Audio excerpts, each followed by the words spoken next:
हमारे YouTube channel के सभी श्रोताओं को हमारा नमस्कार। आज की इस चर्चा में मैं रामचरितमानस के संदर्भों से ये बताना चाहता हूँ कि दुख क्या है और सुख क्या है। तो रामचरितमानस के उत्तरकांड में इसका एक बड़ा अच्छा स्पष्टीकरण संत तुलसीदास जी ने एक चौपाई के माध्यम से दिया हुआ है। वे कहते हैं, नहीं दरिद्र सम दुख जग माही और संत मिलन सम सुख जग नाही। दरिद्रता से बढ़कर कोई दुख नहीं।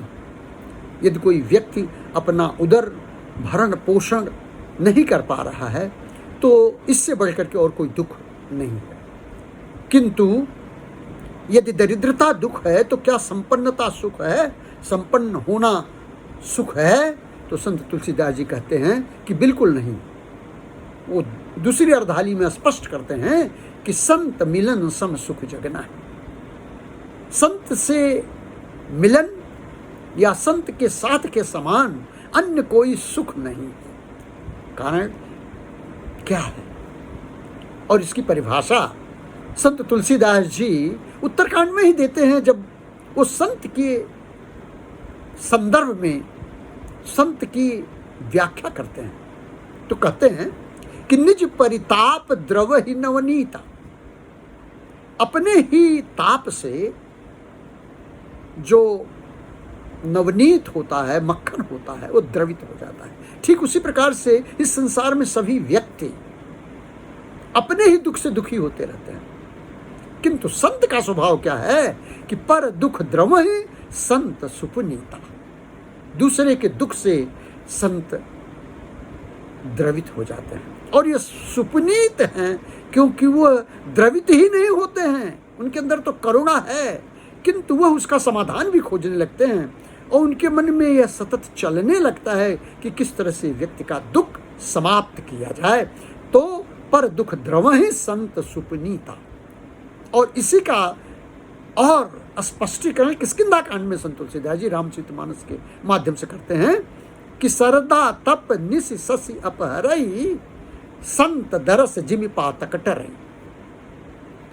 शरद ऋतु का जो ताप है वो रात्रि के समय चंद्रमा उसी तरह से हर लेता है जिस तरह से संत का दर्शन करने से पातक टल जाता है। मानो व्यक्ति जब संत का दर्शन करता है तो उसके स्वभाव से वह अपने दुख को दूर कर लेता है क्योंकि उसका स्वभाव ही है कि वह दूसरे के दुख को देख नहीं सकता। उसके अंदर की जो करुणा है वो व्यक्ति के दुख को समाधान देने के लिए तुरंत प्रस्तुत हो जाती है। और इसी सिद्धांत को संत तुलसीदास जी ने संत स्वभाव की वंदना करते हुए बालकांड में यह दोहा लिखा कि बंदहु संत समान चित।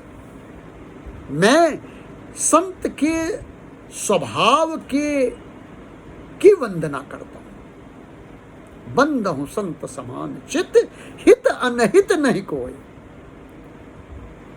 उनका स्वभाव है कि उनके लिए कोई हितैषी और कोई अनहित करने वाला नहीं है। क्यों? क्या उसका कारण है? उसका दृष्टांत देते हैं कि अंजलि गत शुभ सुमन जिम सम सुगंध कर दो। जैसे हथेली में रखे हुए पुष्प दोनों हाथों को सुगंध देते हैं, जबकि एक हाथ उसे तोड़ता है और दूसरा उसे संभालता है। वह भेदभाव नहीं करता कि इस हाथ ने तोड़ा है तो मैं इसे सुगंध नहीं दूंगा और इस हाथ ने संभाला है तो मैं इसे ही सुगंध दूंगा। मानो यह संत स्वभाव जो है, यह स्वभाव जो है यही संत की सबसे बड़ी पहचान है और वह वंदनीय है। और इसीलिए संत तुलसीदास जी ने इस सिद्धांत का प्रतिपादन किया है कि व्यक्ति को संत बनने के लिए इस स्वभाव को प्राप्त करने की आवश्यकता है। और जब व्यक्ति यह स्वभाव प्राप्त कर लेता है तो स्वयं ही अपने दुख और सुख का समाधान प्राप्त करने लगता है। आज के लिए मैं रामचरितमानस के इस चर्चा से ही आप सभी को नमस्कार करता हूँ और फिर कभी दूसरी चर्चा लेकर के आपके सामने प्रस्तुत होगा। धन्यवाद।